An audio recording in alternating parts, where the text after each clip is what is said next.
Hi guys, it's me, Lauren Bersaglio, and I'm here with finally another Sunday video blog. I'm hoping to get back on a more scheduled routine very quickly, but right into the video. I'm going to be talking about intuitive eating today.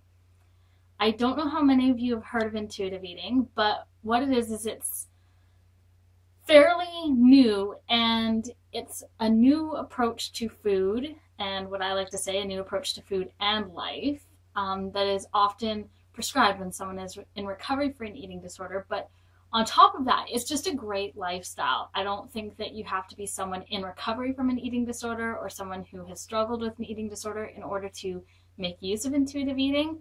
My personal hope, some people hope for world peace, which I think would be great, but if we can't achieve that, I at least would hope that everybody is able to embrace intuitive eating.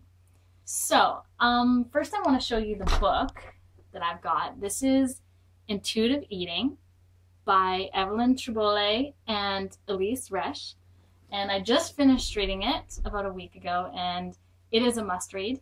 I'm going to definitely put a little plug in for these women because it's amazing. It's a workbook, and it even has a section in the back that specifically talks about how intuitive eating can be helpful for those struggling with eating disorders. But the book is not meant for people with eating disorders. Again, like I said, it's meant for the population in general. Our population has been taken over by the diet mentality. Intuitive eating kind of revolves around what are known as the eating guidelines. I'm going to read them out for you. Guideline number 1. So you're supposed to wait until you're hungry to eat, and there's a scale of hunger, and you're not supposed to let your hunger drop too low. Guideline number 2. That means no standing in your kitchen, in front of the fridge with the fridge open, snacking away, just in a sit down and be calm and eat. Guideline number 3. This includes reading, working, watching TV. Not gonna lie, this rule I kind of bend a little bit. Sometimes I bend it and it's okay. Other times I bend it and I know I shouldn't be. I do eat sometimes while I'm working. I think there's nothing wrong with having like a bag of carrot sticks or something at your desk, but sometimes I will go up, make my lunch, and then come back down to my desk and sit there eating lunch and working. This is a big no-no, guys. I never feel relaxed afterwards. I never feel like I've had that break. However, one thing I really do enjoy doing is, one of my favorite sitcoms comes on right at dinner time, and I do like sitting and eating my dinner in front of that. I don't think there's a big problem with this, but again, the eating guidelines, they do speak against it, but again, these are not the eating rules. They are the eating guidelines. So I think that there is that leniency to find a way and a lifestyle and a way of eating that works for you. Guideline number 4.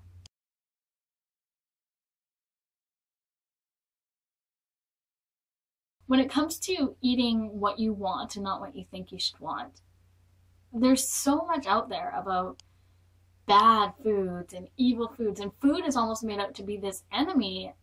And why? That's really all I have to say about that. Why? Food was made for us to enjoy. We need food to live.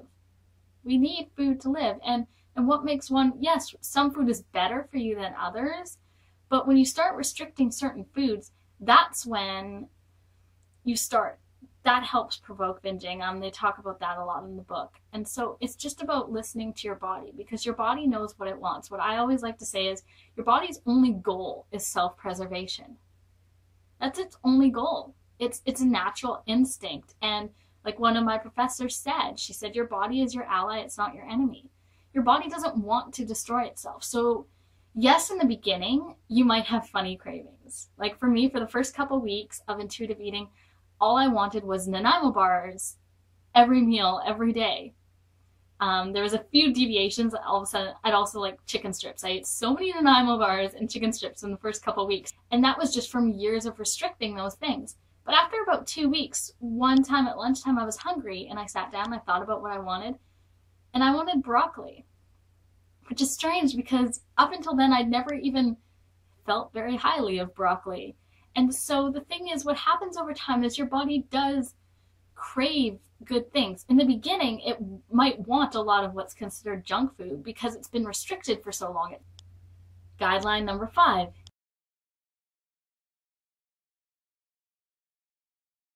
Guideline number 6.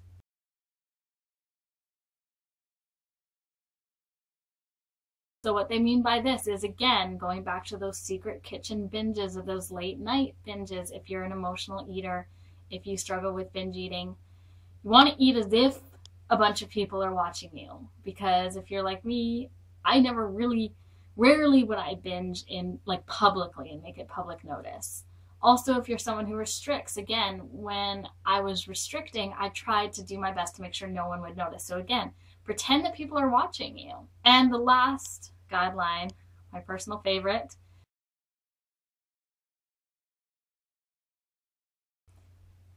eating is not supposed to be a bad thing.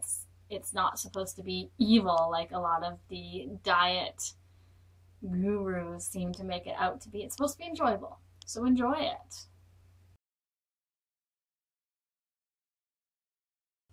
So as you've noticed in the guidelines, what intuitive eating is all about, it's all about honoring your hunger, honoring your fullness, and honoring your cravings. So you want to honor your hunger and fullness cues. So this means that you want to stop, slow down, listen to your body. Again, this is why they recommend eating without distractions. I think that in the early stages of learning how to eat intuitively, it is important to really follow that one guideline. Like I said, sometimes I'll watch TV while I'm eating, and that's fine. But especially in the very beginning, I think you really want to focus. For me, in the very beginning, I sat down at a table every meal and just focused on eating and focused on feeling my hunger and my fullness.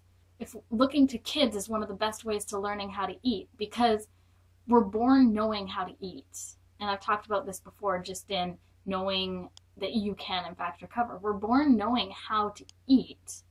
And it's the diet mentality of our society that screws that up. It's not nature, it's nurture that screws that up.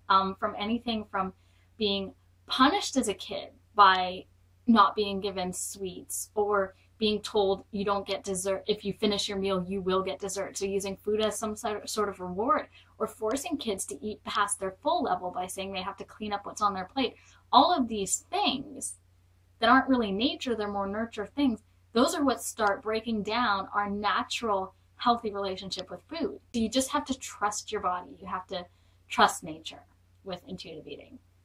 In a nutshell, that's what intuitive eating is. I could go on forever kind of teaching you how to do it. I highly recommend you actually buy the book. Also, what I wanted to let you guys know is, because I'm so passionate about this, I've actually started a Facebook page on intuitive eating. So it's facebook.com/trustnature.